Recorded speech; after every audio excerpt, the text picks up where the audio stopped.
여러분 다 하는 유머인데 한번 썰렁한 유머를 한번 말씀드리겠습니다.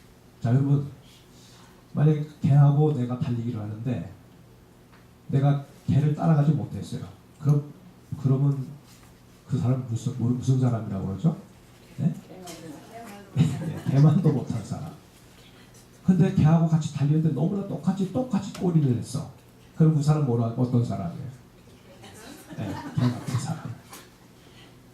자, 그런데 여러분 개를 추월해서 그냥 다른 박질을 잘 해놨어요. 그럼 그 사람 뭐라고 부를까요? 네? 개보다 더한 사람. 자, 여러분 그런데 자, 여러분 주님과 지금 같이 가는데 우리가 주님보다 앞서 나가요. 그 사람 뭐라고 불러줘야 돼요? 네? 앞서가면서 주님을 얘기하는 사람. 근데 같이 달려가는데 주님과 같이 가요. 보조를 맞춰서 같이 가요. 그럼 그 사람을 뭐라고 불러줘야 될까요? 주님과 동행하는 사람. 근데 주님이 앞서가세요. 그 뒤를 열심히 쫓아갑니다. 그걸 뭐라고 불러야 될까요? 네? 주님을 따르는, 주님을 진실하게 따라가는 제자된 사람. 자, 여러분 개를 얘기할 때는 썰렁했는데 주님을 또 빗대서 얘기하니까 은혜가 되죠. 우리가 살아가면서 여러분 누구와 함께 가느냐가 중요한 거예요. 누구와 함께 가느냐가 우리 인생의 모든 것을 다 결정합니다. 그러니까 내 곁에 주님이 계시는데, 앞서 계시는데 나를 뒤쫓을 때 오시는데 그 주님을 의식하지 않으면 인생이 피곤해요. 고달프고 썰렁하고요. 그 주님이 우리와 함께 하셔서 여기까지 우리를 이르게 하셨다는 이 은혜를 생각하니까 너무나 감사해서 너무나 감사해요. 자, 오늘 여러분 이제 우리가 계속해서 탕자의 비유 본문의 말씀을 가지고 좀 말씀을 나누고자 합니다. 그럼 드디어 이제 둘째 아들이 아버지 집으로 돌아갑니다. 내가 아버지 앞에 가야 되겠다고 결심했는데 이것이 실제로 행동으로 옮겨졌어요. 얼마나 놀랍습니까? 여러분 돌아가는 그 아들의 그 모습을 한번 상상해 보세요. 행색은 말이 아니죠. 그냥 거지도 이런 거지가 없어요. 그냥 머리는 덥수룩하게 막 어지러져 있고요. 눈은 푹 꺼져 있어요. 못 먹어가지고. 그래서 옷은 다 휘어져서 속살이 다 드러나고 신발 온데는 데 없이 맨발로 그냥 돌밭을, 그 흙밭을 걸어서 걸어가고 있어요. 그 냄새가 얼마나 고약하게 나겠습니까? 힘겹게 그 먼 거리를 걸어서 집을 향해서 이 아들이 걸어가고 있습니다. 자, 여러분 이 사람이 몇 년 전에 집을 떠난 둘째 아들임을 언뜻 알아보는 사람들은 아무도 없었어요. 그 집에 점점 가까이 다가오면서 아마 동네 사람들 중에 일부가 막 지나가고 만나기도 했겠죠. 근데 아무도 그를 알아보는 사람이 없었어요. 수많은 종들을 이끌고 금은보화를 술에 싣고서 거듭을 피우면서 떠났던 그 아들이 지금 망신차이가 되어서 되돌아오고 있어요. 이전과 지금의 그 모습을 서로 이렇게 매칭시키면 이해가 안 되죠. 둘째 아들이 분명한 거예요. 여러분 사람이요 측은지심을 불러일으키는 경우가 있습니다. 가끔 보면 길거리에서나 혹은 전철에서 어린아이를 앞세워서 병약한 그 모습을 하고 지나가게 되면 보통 사람도 그냥 막 울어요. 마음이 막 짠하게 전달돼가지고 막 그냥 동정심이 일어나죠. 눈물샘을 자극하기도 하고. 자기가 그 호주머니를 털어가지고 주지 않으면 안을 수가 없어요. 이 측은지심이 일어나는 거죠. 그런데 비참함의 정도가 너무 심하면요 사람들은 그에게서 돌아서 버립니다. 내가 누구에게 동정을 베푸는 것도요 내 기준이 맞아야 돼. 네? 내 마음에 맞지 않으면 동정 베풀고 싶은 마음도 없어지는 거예요. 그 사람을 기준으로 해서 생각하는 게 아니라 나를 기준으로 해서 내가 인심 쓰게 되면 인심을 써주는 거고 그렇지 않으면 안 하게 되는 거예요. 누가 보더라도 이 둘째 아들은 국률이 여기고 싶은 대상이 못 되었어요. 왜? 네? 정말 그 모습이 너무 흉측해요. 그래서 어떻게 보면 혐오의 대상인 거예요. 가까이 하고 싶지 않고 말이죠. 그를 보는 사람들마다 막 코를 막습니다. 눈을 가립니다. 피해버립니다. 몰골이만이 아닙니다. 이거 사람이 아니에요. 음식을 던져주고 싶어도 던져주고 싶은 마음이 없어요. 짐승처럼 되어버린 그를 누가 알아보겠습니까? 사람들이 자기를 피하고 혐오의 대상으로 여기고 있다는 것을 둘째 아들도 알았을 거예요. 그 둘째 아들의 심정이 어땠을까요? 맞아 나도 나 자신을 혐오한다 말이야. 가장 혐오하고 싶은 사람이 자기 자신이라고. 그럼 그렇게 말하고 싶었을 거예요. 여러분, 그러한 둘째 아들이 며칠 몇 날을 걸어서 저 멀리 아버지 집이 보이는 곳까지 오게 되었어요. 근데 그 아들의 마음이 착잡해요. 아버지는 이런 나를 어떻게 대하실까? 처음에 나를 용납하실 거라고 믿어서 아버지 집을 향해서 떠나왔는데 이제 아버지를 만나는 것이 현실이 된다고 생각하니까 주저하게 되는 거예요. 전혀 또 다른 생각이 밀려들어오게 되는 거예요. 어쩌면 내가 생각하는 것과는 다르게 아버지가 나를 생각하는지도 모르겠다. 아버지의 이름을 욕되게 했고 모든 걸 탕진했고 집안의 명예를 더럽힌 나를 향해서 아버지가 고운 시선으로 바라봐 준다. 나를 보는 순간에 막 그냥 뒤를 돌아서서 그냥 아예 쳐다보지도 않을지도 몰라. 아니면 더 심하게 몽둥이를 들고 뛰쳐내려와가지고 나를 바깥으로 내칠지도 몰라. 나와 아무 상관없는 사람들도 이렇게 나를 혐오스럽게 대하는데 아버지가 정말 나를 용납하실까? 두려움이 그 앞을 가로막고 있는 거예요. 여러분, 그런 부정적이고 어두운 생각이 몰려들어오니까 갑자기 몸에서 힘이 빠져나갑니다. 그의 발걸음이 힘을 잃어버립니다. 이제 아버지의 집을 앞에 두고도 더 이상 앞으로 나갈 수가 없어요. 주저주저하게 됩니다. 여러분, 1차 세계대전이 났을 때 많은 젊은이들이 전쟁터에 나가서 전사를 하고 돌아오는 사람들 중에는 부상을 입고 돌아오고 제대로 온전하게 돌아온 사람들이 많지 않았어요. 근데 군에 나갔다가 한 병사가 이제 부상을 입어서 제대에서 돌아왔어요. 기차를 타고 자기의 그 도시 마을에 고향 마을에 내렸어요. 부모님에게 전화를 걸었어요. 어머니, 저 전쟁터에서 돌아왔어요. 아들의 음성을 들었더니 어머니가 너무나 좋아가지고 울면서 아들아 지금 어디냐? 예, 죽은 섬 들어갑니다. 지금 뭐하냐? 당장 들어오지 않고. 그런데 어머니께 하나 부탁할 게 있어요. 제가 혼자 가지 않고 제 친구를 데리고 갑니다. 괜찮아 돌아. 그런데 어머니, 그 친구가 조금씩 다쳤어요. 며칠 머무는 거 무슨 상관이 있겠느냐? 데리고 들어와라. 어머니, 그런데요, 며칠이 아니라 이 친구를 내가 평생 데리고 살아야 돼. 평생 돌봐야 돼. 그러니까 갑자기 저 수학이 너머로 어머니가 기침을 하고, 근데 그건 곤란하겠다. 평생 이 집에서 같이 산다는 건 곤란하겠다. 안 돼요, 어머니? 안 되지. 조금 있다가 수학이가 끊쳐집니다.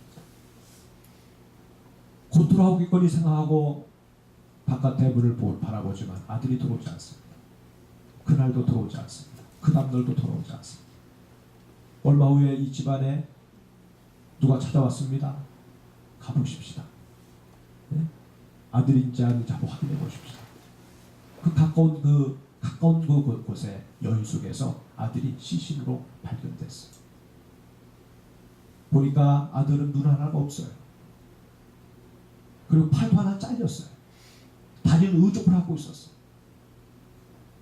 그 곁에 아무 다른 친구가 없어요. 그 아들이 거기에 누워있는 거예요. 그는 용납되지 못할 것이라고 하는 그 두려움에 스스로 절망을 했어요. 부모님께 거절될 것이 두려워서 아버지의 집을 목전에 두고도 그는 방향을 틀어버린 거예요. 여러분, 이 고민이 둘째 아들 속에서도 소용돌이 치고 있었다는 말입니다. 나는 용납되기가 어려워. 내가 뭘 잘했다고 뻔뻔스럽게 아버지께로 나갈 수 있단 말인가? 어두운 생각이 그를 되돌아서게 하려는 순간이었어요. 그런데요, 아직 거리가 멀리 떨어져 있는데 망신차이가 되어 돌아오는 그 둘째 아들을 먼저 알아본 사람이 있어요. 그게 누굽니까? 아버지였어요. 아직도 상당히 거리가 떨어져 있는데 아버지가 아들을 알아봅니다. 시력도 좋지 못한 아버지가 행색이 남루한, 가까이에서도 구별할 수도 없는 그 둘째를 저 멀리서 알아보는 거예요. 여러분, 우리가 누군가를 사랑하게 되고 누군가의 깊은 관심을 가지게 되면 그 사람 앞에서 숨겨질 수가 없지요. 변장을 해도 알아보고 그 속마음까지도 다 꿰뚫어보게 되는 거예요. 이것이 사랑하는 대상을 향한 관계 속에서 이루어지는 일입니다. 아들을 보는 순간에 이 아버지의 마음이 뜨거워졌습니다. 그 뜨거워진 마음, 그 뜨거워진 마음이 아버지로 하여금 행동하게 만들어요. 여러분, 이 뜨거워진 마음이 어떤 마음일까? 이것이 국률의 마음이에요. 국률. 이 국률을 다르게 표현하면 끊임없는 사랑입니다. 내리사랑입니다. 조건 없는 사랑입니다. 그 마음을 가지고 있었기에 아버지가 아들을 알아보았습니다. 그 아들이 나타나니까 마음이 움직여지는 거예요. 그 아들이 그렇게 치근해 볼 수가 없어요. 아버지 눈에서 눈물이 그냥 쏟아집니다.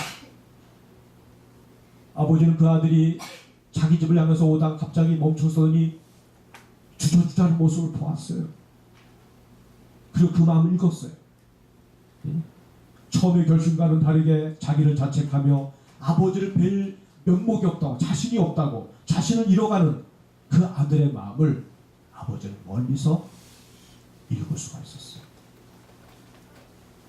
그래서 아버지는 뜨거워서 견딜 수가 없었던 거지요. 그 아들이 방향을 틀어서 사라지기 전에 이 아버지는 그 아들을 향해서 달려가기 시작한 거예요. 아버지가 달려가면서 속으로 뭐라고 외쳤겠습니까? 아들아, 주저주저하지 마라. 내가 나를 향해서 오는 그 길대로 오라. 내가 너를 얼마나 사랑하는지, 내가 너를 이미 다 용서했고 용납하고 있고 내가 너를 사랑한다고 아버지는 그렇게 울부짖으면서 아들을 향해서 달려가고 있는 거예요. 여러분, 언제 아버지가 달려간 적이 있습니까? 여러분, 어른이 달려가는 모습을 상상해 보세요. 아무리 급해도요, 걸음을 재촉해도 달려가지 않습니다. 제가 어제 유튜브에서 일본의 그 쓰나미가 일어날 때 마을이 막 물로 난장판이 되는 그런 모습을 동영상으로 봤어요. 갑자기 물이 막 그 마을로 들어오면서 막 그 시내로 막 물이 넘치고 차가 막 움직일 때 사람들이 그래서 깜짝 놀라서 막 튑니다. 얼마나 빨리 움직이는지 몰라요. 그런데 왜 할아버지가요? 그 뒤에서 물이 막 탁탁 치면서 오는데 나름대로 피한다고 피하시는 법이었죠. 그냥 걸어서, 앞을 향해서 걸어서 오세요. 그 광경을 보는데, 유튜브로지만 보는데 너무 안타까운 거예요. 조만간에 그 물이 그 할아버지 다 덮어버리더라. 저렇게 급하면 달려가야지. 그냥 이렇게 뒷짐지시고 이렇게 걸어가시더라고요. 여러분, 근데 여기 본문에 보면 아버지가 그 아들 향해서 달려갔다고 그랬어요. 달려갔다.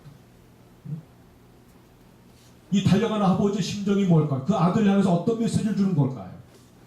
아들아, 너는 내 아들이다. 내가 성공했기에 아들이 되고 성공하지 못했기에, 실패했기에 아들의 자격을 상실하는 것이 아니란다. 너는 나의 분신이고 너는 나의 사랑이다. 내 아들아, 잘 돌아왔다 하면서 그 책임지심을 가지고 이 아버지가 그 아들을 향해서 달려가고 있는 거예요. 그 국률의 마음이 아버지를 뛰게 만들었던 거예요. 여러분, 이 아버지와 아들이 드디어 만났습니다. 아들이 어떻게 얼굴을 들 수가 있겠습니까? 그 아들을 끌어안습니다. 수년 전 둘째가 집을 떠났을 때 아버지는 아들의 빈 껍데기에 몸을 안고 있었습니다. 당시에는 아들의 마음이 자기에게서 떠났어요. 마지못해 포옹해주는 그 차가운 마음을 아버지가 느꼈겠죠. 그런데 지금은 아버지는 둘째 아들의 그 마음과 영혼을 보듬어 주고 있어요. 매만져 주고 있어요. 진심으로 참의 눈물을 흘리면서 아버지 품에 안긴 그 아들을 아버지는 지금 뜨거운 눈물로 보듬고 있는 겁니다. 아들의 행색이나 냄새나는 그 몸이 문제가 아니었습니다. 이 아버지의 감격이 얼마나 컸으면 그 아들의 목을 안고 그리고 흐르는 눈물을 취하지 못하면서 아들에게 연신 뽀뽀를 합니다. 입을 맞추면서 뽀뽀를 해주는 거예요. 국률이 여기는 그 뜨거운 마음이 아들의 모든 걸 다 그냥 다 수용하는 겁니다. 이게 사랑하는 거였습니다. 우리가 때로는 하나님의 사랑을 얘기하고 신앙의 좋고 나쁨을 얘기하지만 우리보다 못한 사람들, 죄 가운데 거하는 사람들, 망신하게 된 사람들을 바라볼 때 나는 저들과 다르기 때문에 감사하다고 생각하며 살 때가 얼마나 많습니다. 여러분, 손영은 목사님 잘 아시죠? 아들 둘을 공산당에게 잃어버리고 본인도 나중에 총살을 당했죠. 순교를 당하신 그분. 저애학원이라고 문둥 환자들이 모여 사는 그 마을에서 목회하시면서 그 매학원에 출입하는 성도는 다 문둥 환자들이 신방을 해서 그냥 그 환자가 성도 환자가 막 고름을 막 그냥 흘리면서 할 때 이 목사님이 들어가가지고 그 입으로 고름을 빨아냈어요. 문둥 환자의 고름을 빨아냈어요. 여러분, 이것이 돈을 억만큼 준다고 해서 될 일입니까? 쇼로 할 수 있는 일입니까? 그 마음에 하나님의 끊임없는 사랑이 흐를 때, 하나님께서 그의 마음에 부어주시는 그 국률의 마음이 흐를 때, 여러분, 그 사랑이 그렇게 목사님을 그렇게 행동하게 하는 거예요. 우리 하나님 아버지는 당신의 자녀들이 아무리 형편없는 상태로 전락했다 할지라도 그가 돌이켜서 아버지께로 향기만 하면 얼마든지 그를 끌어안으시고 회복시켜주고 싶어 하시는 그런 사랑의 하나님이십니다. 국률의 하나님이십니다. 그분에게는 너는 늦었다고 그런 소리 들을 수 있는 죄인이 없어요. 그는 다 거두실 수 있어요. 나 같은 사람을 거두실까? 거두실 수 있어요. 세상에 그 누구도 내버린 사람, 내친 사람, 심지어 교회가 내쳤다고 생각하는 그 사람조차도 하나님은 다 거둘 수 있는 분이 우리 하나님 아버지세요. 여러분, 예수님은 국률에 대해서 언급하셨습니다. 마태복음 5장에 보면 그런 말씀을 했어요. 국률이 여기는 자는 복이 있나니 저희가 어떻게 된다 그랬어요? 국률이 여김을 받을 것이라고 했어요. 정말 조건 없는 사랑을 가지고 그 사랑을 베푸는 자는 나중에 조건 없는 그 사랑을 받게 될 거라고 말씀을 했어요. 여러분, 정말 이 국률이 아니면 사람은 치유가 되기 어렵습니다. 조건을 걸지 않고 우리를 찾아오신 그 사랑 때문에 진노를 만났어야 할 우리들이 사랑의 압도가 되고요, 버림받음으로 끝났어야 할 죄인들이 영광스러운 하나님의 자녀로 이렇게 세워진 이 특권을 우리가 누리게 되고 있는 거예요. 국률하심 때문에. 여러분, 국률이 여기는 마음은 상대를 받아들일 준비가 다 되어 있는 마음입니다. 어떠한 큰 죄일지라도 죄를 자복하고 그 죄에서 돌이키면 그는 용서받을 수 있는 거예요. 제자들에게 주님 물었습니다. 제자들이 주님께 물었습니다. 주님, 사람들이 잘못하면 얼마만큼 용서하면 됩니까? 7번 하면 되겠습니까? 근데 주님 뭐라고 말씀하셨어요? 7번이 아니라 70번씩 7번 범죄하고 내게 돌아와서 용서해달라고 할 때 용서해주라고 했어요. 숫자로 치면 490번입니다. 여러분, 어떤 사람이 나한테 와서 시건을 하고 그 다음에 똑같은 거 가지고 나한테 서너 번, 4-5번 실수를 하면 우리 마음에 딱 어떻게 되는 거 정리를 하는 거죠. 아유, 너는 아니다. 속으로 딱 그냥 정리해버리는 거죠. 뭐 그것 가지고 갈 거 없어요. 어떤 사람이 한 번만 잘못해도 눈밖에 나면 그 사람 평생도록 그 인상 가지고 봐라. 여러분, 주님과 우리의 모습이 너무나 달라요. 네? 때론 그래서 믿는 사람이 두렵게 여길 때도 있어요. 490번. 이거 주님이 과장해서 말씀하신 것까지 아니에요. 얼마든지 국률의 마음을 가지게 되면 상대를 용서할 수 있다고 하신 것이 주님의 말씀이셨어요. 예수님 십자가에 달리셨을 때 막 사람들이 주님을 빨개 벗깁니다. 주님의 수치스러운 부분이 다 드러납니다. 그리고 그냥 거기다 못을 박습니다. 막 그냥 조롱을 합니다. 여러분, 육체의 고통도 고통이지만 말로서 그냥 막 갈라내는 그 조롱하는 그 음성, 그 말은 또 견디기 어려워요. 근데 주님의 입에서 나온 말이 뭔 줄 아세요? 주여, 아버지, 저들이 몰라서 그러니 용서해 주시옵소서. 몰라서 그러니 용서해 주시옵소서. 그 속에 여러분, 저와 우리가 들어있는 거예요. 저 아들이 몰라서 저러니 용서해 주십시오. 그래서 우리가 이렇게 하나님 앞에 서서 예배드리면 주의 자녀가 될 수가 있었던 거예요. 예수 그리스도의 그 용서와 국률하심이 있게 기독교는 국률의 종교가 되고 구원의 종교가 될 수가 있었던 거예요. 그 정점이 십자가예요. 그 십자가에서 우리는 하나님의 사랑과 용서를 경험합니다. 관계가 회복되는 것을 경험합니다. 십자가를 경험하는 사람만이 더하기 인생을 살게끔 하시는 하나님의 사랑을 경험하게 됩니다.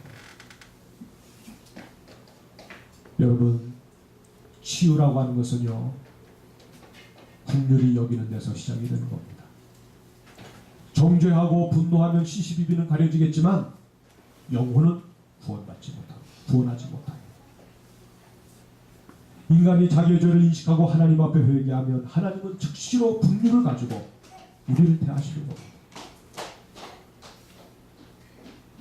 아버지는 둘째 아들이 참회의 마음으로 아버지께로 마음을 돌이키게 된 것을 아셨습니다. 그 모습으로 돌아온 것 그 자체가 이미 용서받았다는 거예요. 이미 회개의 명확한 증거예요. 그래서 아버지가 국률로 반응한 겁니다. 아버지는 이런 날이 오기를 얼마나 기다렸는지 몰라요. 먼저 그를 발견하고 그를 향해서 달려나갔습니다. 그리고 그를 끌어안고 눈물로 맞이했습니다. 국률이 흘러넘칠 때 그렇게밖에 행동할 수 없는 아버지의 모습을 우리에게 보여주고 있는 거예요. 국률이 그 마음에 가득해서 아들을 바라보게 될 때 아버지는 아들의 과거를 묻지 않으셨습니다. 다른 아버지 같았으면 아들의 과거를 시비했을 겁니다. 그 많던 재산을 어떻게 그렇게 탕진할 수가 있느냐? 어떻게 하다 그런 불량한 친구들을 사귀게 됐느냐고, 무엇하러 집을 떠나서 그 먼 나라로 가서 이주경이 되었느냐고, 이렇게 막 과거를 시비하고 또 막 야단치다가 울다가 아마 그런 식으로 됐을 거예요. 그러나 하늘아버지는, 이 탕자애를 대하시는 이 아버지는 한마디도 과거의 잘잘못을 시비하지 않았습니다. 국률이 그 마음에 가득했기 때문에 그렇습니다. 여러분, 하나님 아버지가 국률이 여기신다고 할 때는 죄가 끼어들 여지가 없는 거예요. 마귀는요, 우리의 과거나 우리의 과거의 약점이나 부끄러운 죄를 끄집어내서 시비를 걸어요. 그러나 우리 주님은 마귀의 고자질이나 송사를 받지 않으세요. 귀담아 듣지도 않으세요. 죄를 자복하고 십자가 앞에 나보는 사람마다 우리 주님은 그 사람의 모든 죄악을 다 사하시고 용서를 선언하십니다. 그리고 그의 과거의 모든 죄를 깨끗하게 도말하십니다. 아예 그냥 지워버리십니다. 기억도 하지 않으십니다.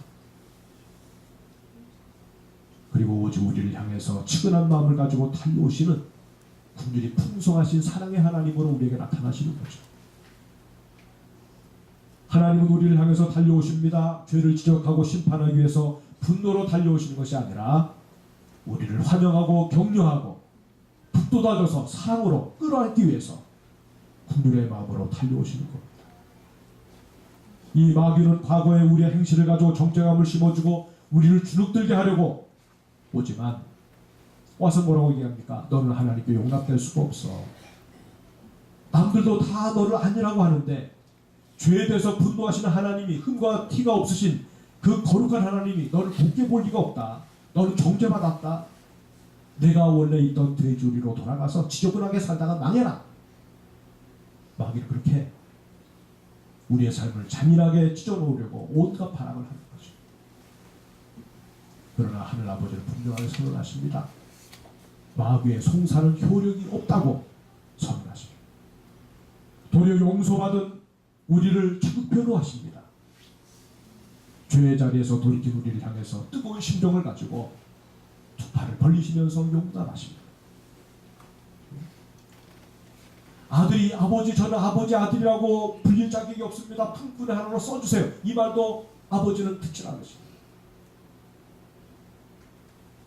아버지가 우리를 바라보시는 그 모습으로, 우리를 귀히 여기시는 그 수준으로 생각하시는 그 아버지의 생각을 아버지는 바꾸시지 않는 거예요. 사랑하는 여러분, 이렇게 국류를 입게 된 둘째 아들 탕자, 어쩌면 이 사람이 바로 우리의 모습일 수도 있는데 이 사람에게 임한 은혜와 축복이 무엇이겠습니까? 전에는 냄새나는 혐오의 인생을 살았다고 한다면 아버지의 국류를 체험하고 나서부터는 이제는 소중히 여김을 받는 사람이 되었음을 본인이 알게 되었어요. 자기 안에서 먼저 회복이 일어납니다. 여러분, 내가 자존감이 약한 사람들은 바깥에 있는 사람들이 아무리 날 끌어올려 주려고 해도 다시 밑으로 떨어져요. 나는 자존감이 없다고 생각합니다. 근데 하나님이 우리 안에서 자존감을 회복시켜 주시면 천하가 뭐라고 한다 할지라도, 세상에 그 누가 나를 향해서 뭐라고 얘기한다 할지라도 나를 세워주신 그 주님 때문에 우리 기뻐할 수가 있고 감사할 수가 있고 용기를 내서 살아갈 수가 있는 겁니다. 저는 아무도 상대해주지 않았기에 외롭고 고독했습니다. 말을 걸어주는 사람이 없어서 실어증에 걸릴 정도였습니다. 그러나 이제는 소통하는 인생이 되었습니다. 전에는 몰랐는데 이렇게 아버지가 자기 인생의 가장 소중한 분임을 알았기 때문에 이제 아버지를 놓칠 수가 없는 거예요. 내 인생의 최고의 주님, 내 인생에 나를 아들로서 대우하시면서 이끌어주시는 그 아버지, 이 아버지의 관계를 내 인생의 최고의 관계로 모시고 살아가는 자가 될 수가 있었던 겁니다. 사랑하는 여러분, 저와 우리 안에 이 하나님의 국률이 흐르고 있습니다. 끝없는 사랑이 흐르고 있습니다. 우리는 믿는다고 하면서 우리 주변의 사람들을 많이 판단하고 정죄했습니다. 심지어 내 자신을 정죄했습니다. 엄청난 아버지의 사랑과 용서를 경험했음에도 우리는 다른 사람에게 하나님의 마음으로 다가가기를 인색했습니다. 국률이 가장 필요한 사람을 향해서 시비를 걸었고 그의 과거를 문제 삼았습니다. 성경의 주옥 같은 말씀을 인용하면서도 실제의 삶에서는 용서와 용납함이 부족했습니다. 여러분, 자녀가 아버지를 닮는 것은 너무나 당연한 겁니다. 구원을 받은 우리 자녀된 우리들이 하나님의 성품인 국류를 함께 나눠받았습니다. 그리고 하나님은 그것을 가지고 세상과 함께 나누도록 부탁을 하십니다. 비록 불완전하지만 우리는 하나님께만 있는 이 거룩한 성품을 모방하고 실천할 수 있는 그러한 기회를 이 땅에서 부여받았습니다. 세상이 흉내낼 수도 없는 그 사랑의 부유함, 이 국률하심을 표현하는 것이야말로 우리가 하나님의 자녀로 살아가는 특권 가운데 특권이 아닐 수가 없는 것이죠. 사랑하는 여러분, 우리의 영혼이 하나님의 국률로 차고 넘치도록 그 주님께 여러분의 삶을 여시기를 주의 이름으로 축복합니다. 국률은 망가진 인생을 치유하는 데 탁월한 효능을 가진 하나님의 명령입니다. 그 국률을 경험함으로 우리의 영혼이 회복되고 살아나게 되는 겁니다. 내 영혼이 살아나면 살아난 내 영혼이 연결된 가정과 이웃과 인간관계, 또 우리의 모든 삶의 영역들은 다 연속해서 살아나는 역사가 일어나게 되어 있어요. 하나님의 국률하심이 내 성품에 배이게 되면 우리의 삶의 자리가 풍성해지는 거예요. 여러분, 이렇게 치유라고 하는 것은 내 영혼을 만져주시는 하나님의 긍휼하심에 흠뻑 적게 될 때에 내 영혼에서 일어나는 놀라운 하나님의 능력이 되는 겁니다. 하나님의 이 긍휼은 강수같이 우리의 가정에 흐르고 부부간에 부모와 자식간에 흐르게 됩니다. 하나님의 이 긍휼하심이 흘러가야 사나워진 사람이 심성을 고칠 수가 있어요. 우리의 사회가 새롭게 될 수가 있어요. 여러분, 우리 사회를 가만히 진단해 보면 어떤 생각이 듭니까? 너무나 사나워져요. 너무나 사나워져 있어요. 죄가 기승을 부리고 있어요. 이 죄가 처리되지 못하니까 사람들의 이 육체와 마음과 영혼이 황폐하게 됩니다.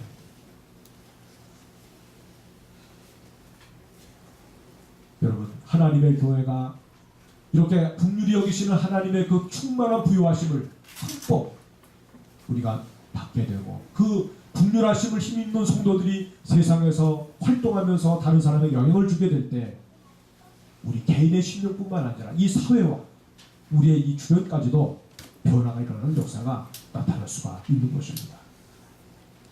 긍휼은 감동인 것이죠. 머리와 가슴을 뜨겁게 달구다 끝나버리는 값싼 동정이 아니라 하나님의 긍휼하심을 받게 되면 이 아버지처럼 달려가게 되어 있어요. 행동하게 되어 있어요. 끌어안게 되어 있어요. 용서를 선언하게 되어 있어요. 여러분, 하나님께서 이렇게 긍휼로 살아가는 하나님의 자녀들이 바로 우리의 모습이 되기를 원하십니다. 그래서 하나님의 교회에서 먼저 충만함으로 이걸 나누십시오. 가장 소중한 가정에서 이것을 먼저 나누십시오. 나와 가장 가까이 있는 사람들과 더불어 이걸 나누십시오. 이 긍휼하심이 우리의 삶 가운데 역사하게 될 때 여러분이 개인이 살고 가정이 살고 교회가 살고 민족이 사는 역사가 일어나게 됩니다. 그래서 그런 사람을 향해서 하나님이 하시는 말씀이 있어요. 내 사람이라고 말씀합니다. 하나님의 사람. 고넬료가 이렇게 긍휼의 마음을 가지고 주변 사람들에게 긍휼을 베풀 때 하나님의 보냄을 받은 천사가 고넬료를 향해서 한 말이 뭐예요? 너는 하나님께 기억되는 사람이 되었다고 말하지 않습니까? 하나님의 사람이 되었다는 거예요. 그리고 긍휼을 베푼 만큼 또 다른 긍휼에 넘치는 애가 우리에게로 다시 모여오게 되어 있고 보이게 되어 있어요. 포도도 마르지 않는 그런 샘이 되어서 우리 인생을 풍요롭게 만들어주는 그런 귀한 역사가 우리 생애 가운데 계속되어질 거라고 믿습니다. 이 은혜가 우리 모두의 것이 될 수 있기를 주의 이름으로 축복합니다. 아멘. 기도하십시다.